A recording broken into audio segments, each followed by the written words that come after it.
ನಮಸ್ಕಾರ ಗೆಳೆಯರೆ, ಜೈ ಕರ್ನಾಟಕ. ಇವತ್ತೊಂದು ಮ್ಯಾಚ್ ಆಯ್ತು, Punjab versus C S K ಮೊಟ್ಟ ಮೊದಲು ಬ್ಯಾಟಿಂಗ್ ಮಾಡಿ 209 ರನ್ ಮಾಡಿದರು. ಆಯುಷ್ ಮಾತ್ರೆ 70+ ರನ್ ಮಾಡಿದರು. ಶಿವಮ್ ಡುಬೆ 40+ ರನ್, ಸರ್ಫರಾಜ್ ಖಾನ್ ಥೋಡೆ ರನ್ ಮಾಡಿದರು.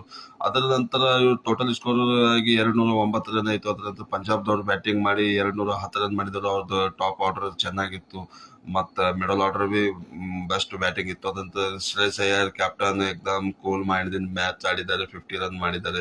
ಅದರ ನಂತರ ಪಂಜಾಬ್ ಮ್ಯಾಚ್ ವಿನ್ ಆಯ್ತು.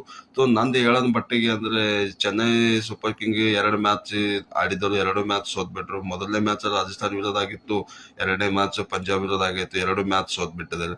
ನನ್ನ ಅನ್ಸಿದ ಮಟ್ಟಿಗೆ ಎಲ್ಲಾದರ ಸಿ.ಎಸ್.ಕೆ ಥೋಡೆಸೆ ಟೀಮ್ ಅಲ್ಲಿ ಚೇಂಜ್ ಮಾಡ್ಬೇಕು ಅಂತ, ಮಹೇಂದ್ರ ಸಿಂಗ್ ಧೋನಿ ಅವರಿಗೆ ನನ್ನ ಅನ್ಸಿದ ಮಟ್ಟಿಗೆ ಆ ಆಟದಲ್ಲಿ ಇರ್ಬೇಕು ಅಂತ ನಂಗೆ ಅನಿಸ್ತಾ ಇದೆ.